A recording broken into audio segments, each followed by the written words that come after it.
દહેગામ તાલુકાના વડોદ પાસે આવેલ મેશ્વો નદીની રડીથી રાહદારીઓ પરેશાન।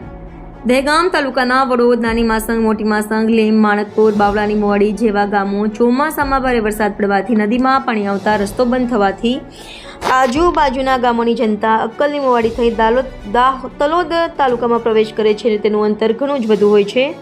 મેશ્વો નદી ચોમાસાની ઋતુમાં વરસાદને કારણે શાળાના વિદ્યાર્થીઓ અને જનતા માટે માથાનો દુખાવો બની જાય છે। લોકચર્ચા ચાલી રહી છે કે જો આ રડીની જગ્યાએ પુલ બનાવવામાં આવ્યો તો આજે આવી નોબત ન આવી હોત। જે તે વખતે રડી ઊંચી બનાવી હોત તો આજે 35 કિલોમીટર જેટલું લાંબુ અંતર કાપી વાયા રખિયાલ થઈ ઉજેડિયા તલોદ જવાય। પેટ્રોલ, ડીઝલ તથા સમય, નાના ખોટા ખર્ચાઓ સાથે જનતાના સમય પણ બચાવ થયો ન હતો।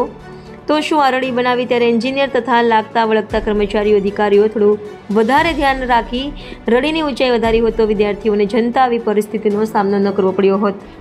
રિપોર્ટર જયંતિભાઈ પટેલ, ગાંધીનગર।